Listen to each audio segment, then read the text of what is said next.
ನೋಡಿ ಒಂದು ನಿಮಿಷ. First of all C T Ravi ಅವರಿಗೆ RSS ಅವರ ಇತಿಹಾಸ ಗೊತ್ತಿಲ್ಲ ಅನ್ಸುತ್ತೆ. ಸರ್ದಾರ್ ಪಟೇಲ್ ಅವರು ನೆಹರು ಅವರು ಬ್ಯಾನ್ ಮಾಡಿದಾಗ ಹೋಗಿ ಕೈಕಾಲು ಬಿದ್ದಿದ್ದು ಅದೇ RSS ಅವರು. ಇಂದಿರಾ ಗಾಂಧಿ ಅವರು ಬ್ಯಾನ್ ಮಾಡಿದಾಗ ಉದ್ದುದ್ದ ಪ್ರಶಂಸೆ ಲೆಟರ್ಗಳು ಬರೆದಿದ್ದಾರೆ ಅವ್ರು ಸರ್ಸಂಚಾಲಕರು. ಓದಕ್ಕೆ ಕೇಳ್ರಿ ಅವರಿಗೆ ಇತಿಹಾಸ ಮೊದಲನೇದು.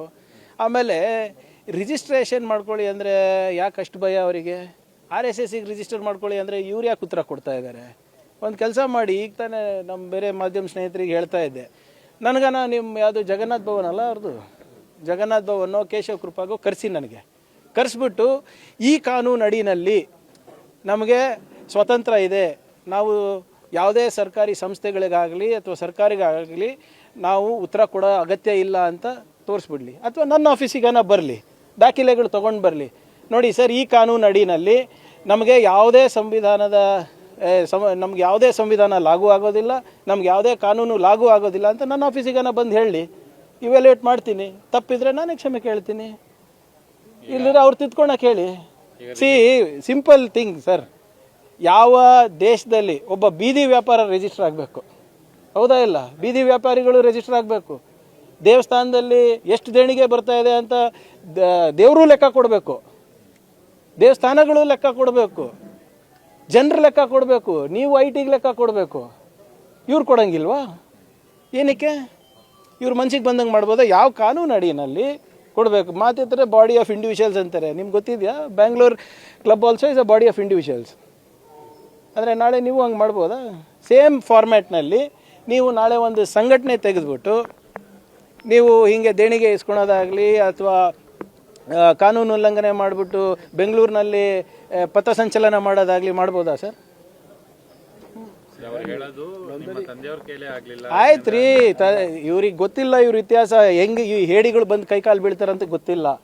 ನಾನು ಬರ್ದಿರೋ ಇತಿಹಾಸ ಅಲ್ಲ, ಅವ್ರ ಆರ್ಗನೈಸರ್ ಪುಸ್ತಕ ಓದಲಿ ಸರ್. ಅವ್ರ ಮ್ಯಾಗ್ಝಿನ್ ಇದೆ ಆರ್ಗನೈಸರ್ ಅಂತ, ಹೋಗ್ಬಿಟ್ಟು ಯಾವ ರೀತಿ ಸರ್ದಾರ್ ಪಟೇಲ್ ಅವರಿಗೆ ಕೈಕಾಲು ಬಿದ್ದಿದ್ದಾರೆ, ವೀರ್ ಸಾವರ್ಕರ್ ಯಾವ ರೀತಿ ಪೆನ್ಷನ್ ತೊಗೊತಾ ಇದ್ರು ಸರ್, 60 ರೂಪಾಯಿ ಪೆನ್ಷನ್ ತೊಗೊತಾ ಇದ್ರು ವೀರ್ ಸಾವರ್ಕರ್ ಬ್ರಿಟಿಷರ ಹತ್ರ, ಗೊತ್ತಾ?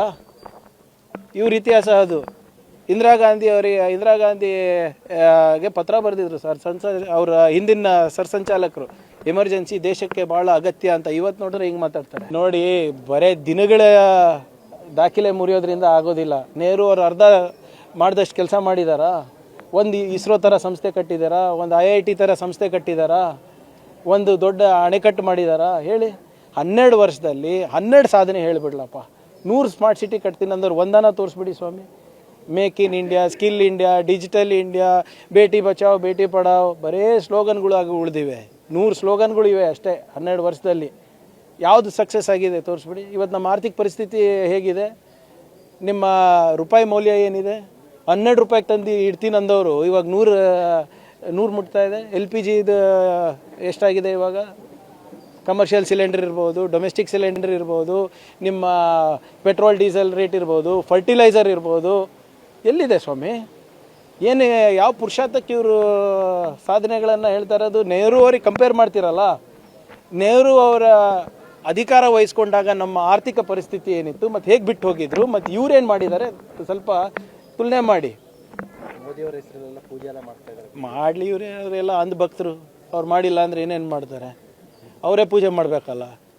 ಇಂಥ ಪ್ರಶ್ನೆಗಳಿಗೆ ಉತ್ತರ ಕೊಡೋಕೆ ಹೇಳಿ. ಅದು ಒಂದು ಕಲ್ಟ್ ಥರ ಮಾಡ್ಕೊಂಡಿದ್ದಾರೆ ಅಷ್ಟೇ ಅವರು, ಅದು ಬಿಟ್ಟರೆ ಬೇರೆದೇನಿಲ್ಲ. ನೋಡಿ, ಬರೇ ದಿನಗಳ ದಾಖಲೆ ಮುರಿಯೋದ್ರಿಂದ ಆಗೋದಿಲ್ಲ. ನೆಹರು ಅವರು ಅರ್ಧ ಮಾಡಿದಷ್ಟು ಕೆಲಸ ಮಾಡಿದಾರಾ? ಒಂದು ಇಸ್ರೋ ಥರ ಸಂಸ್ಥೆ ಕಟ್ಟಿದಾರಾ? ಒಂದು IIT ಥರ ಸಂಸ್ಥೆ ಕಟ್ಟಿದಾರಾ? ಒಂದು ದೊಡ್ಡ ಅಣೆಕಟ್ಟು ಮಾಡಿದಾರಾ? ಹೇಳಿ. 12 ವರ್ಷದಲ್ಲಿ 12 ಸಾಧನೆ ಹೇಳಿಬಿಡ್ಲಪ್ಪ. 100 ಸ್ಮಾರ್ಟ್ ಸಿಟಿ ಕಟ್ತೀನಿ ಅಂದವ್ರು ಒಂದನ ತೋರಿಸ್ಬಿಡಿ ಸ್ವಾಮಿ. Make in India, skill India, digital India, Beti Bachao Beti ಪಡಾವ್, ಬರೇ ಸ್ಲೋಗನ್ಗಳು ಆಗಿ ಉಳಿದಿವೆ. 100 ಸ್ಲೋಗನ್ಗಳು ಇವೆ ಅಷ್ಟೇ 12 ವರ್ಷದಲ್ಲಿ. ಯಾವುದು ಸಕ್ಸಸ್ ಆಗಿದೆ ತೋರಿಸ್ಬಿಡಿ. ಇವತ್ತು ನಮ್ಮ ಆರ್ಥಿಕ ಪರಿಸ್ಥಿತಿ ಹೇಗಿದೆ? ನಿಮ್ಮ ರೂಪಾಯಿ ಮೌಲ್ಯ ಏನಿದೆ? 12 ರೂಪಾಯಿಗೆ ತಂದು ಇಡ್ತೀನಿ ಅಂದವರು ಇವಾಗ 100 ಮುಟ್ತಾ ಇದೆ. LPG ಇದು ಎಷ್ಟಾಗಿದೆ ಇವಾಗ?